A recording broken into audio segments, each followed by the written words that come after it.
Ang laki na namin pinayat mo magmula nung gines mo ako nung huling concert mo na akala ko si Nadia Montenegro yung naging bigas sa akin. Si Regine ka na ulit kayo. Sabi ko sa akin, Regine, asan si Regine? Regine, ikaw ba si Regine? Di ba yung sabi mo? Oo, pero bumalik ka na ngayon, ang sexy-sexy mo na ulit. Kaya lang na-late yung boses ko. Okay lang. Alam mo, Regine, hindi mo na kinakailangan pakipakita sa amin na magaling kang kumanta, mataas ang boses mo. Alam na namin lahat yan. Dati nag-set ka ng record ng pinakamaraming standing ovation sa concert. Ngayon may record ka na naman ulit, pinakamaraming piyok sa concert. At least ikaw pa rin ang diva namin. Ikaw pa rin ang may record. At ikaw pa rin ang may record na kahit pinakamaraming piyok, pinakamarami pa rin ang nanood at walang umuwi. Hindi naman kami nagpunta rito para marinig ang kumanta ng matataas kasi alam na namin napakahusay mo. Nandito kami kasi gusto ka lang namin makasama ulit. Thank you guys. Salamat guys. Totoo, tapos kanina sabi mo, huwag ka na masyadong magsalita o magkakanta ng mataas. Sabi mo, you have to rest your voice kasi may virus ka. So, tinawag mo ako para mahawa. Parang gano'n na. Pasensya ka na, yung tinawag mo, isang malaking virus din naman. Wala akong nasabi sa bangs mo, te. Ano ba yung ibig sabihin? Inaaway ako ni Chris Aquino. Sabi ni Chris Aquino, ba't ganyan yung tsura mo? Nag-leather ka pa, nag-ayos-ayos ka ng buhok, nagpa-makeup ka. Sabi ko, concert ni Regine yun, isang momentous event yun. Kaya kailangan handa ka, hindi mucho-mucho concert. Kaya sabi niya, okay, ayan, naiintindihan niya naman. Naiintindihan naman. Nagsa-celebrate tayo 25 years. Pag nagsa-celebrate ka, may handa. Pag may handa, may imbutido. Alam mo, andito ka na rin naman. Tawagan ko na rin yung isa ko pang friend, si Jan Lapus, na parang kaboses ko ngayong gabi. Baka isinumpa ka ni Sweet ngayon. Palagay ko, halika dito, tara Dine, bakla. Anong ginawa mo? Anong budo ang pinagagagawa mo? Tara Dine, pakinggan ko yung boses mo. Pakinggan ko. Mataas yan, alam mo na. Kaya pala nag-tweet si Sweet kagabi. Sabi niya, magiging kaboses ko si Regine, might as well. Kumanta tayo ng ano.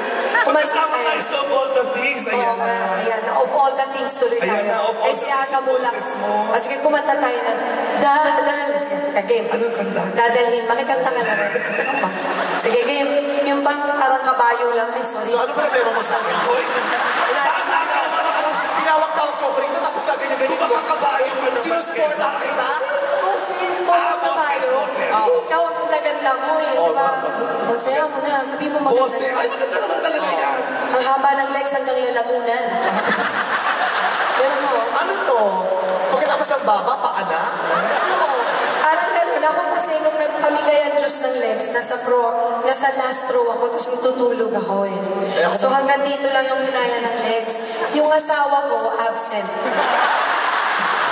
Parehong hindi nabibayaan ng mahabang bias. Yung akit, parang nag-SM, nag-mall show. Eh okay lang naman, kahit maiksi ang bias ng asawa mo, meron din yung mahaba dyan. Oo. Balita ko ba? Totoo ba?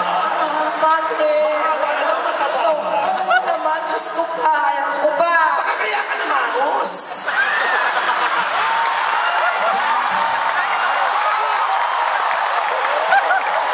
Dapat magkakalanan before wala nang ganun. Ganon? Ano ba pinagsasabi nito? Sinasabi ko, pasensya. Ako lalo hindi ko naunawaan yung mga ganyang bagay. Ang bastos niya na.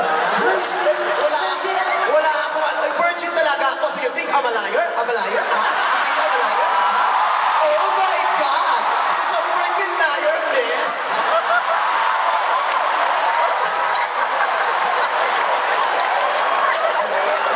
I am a liar. Epalayer. Oh, I am a liar. Epalayer. Oh, Kasi yung I'm a liar, one word na lang ngayon yun. I'm a liar. I'm a liar. Parang ano na lang, ma'am sir. Ma'am, sir. One word na lang po yun. I'm a liar. Yeah, I'm a liar. I think I'm a liar. Ito ang bastos-bastos. Ano ba sinasabi ko? Ano ba sinasabi mo? Sa'yo! Naniniwala ka ba dito? Ay, hindi. Wala akong pinaniniwala ang iba. Pinaniniwala ko lang nandito ako dahil gusto kitang makita. Alam mo kanina, umiiyak ang buong venue, umiiyak kaming lahat. Iyak ako ng iyak. Nahinto lang ang iyak ko nung nakita ko yung picture ni Mang Jerry nung bata kayo. May ipapayat pa pala yung tatay mo. Mang Jerry, ano?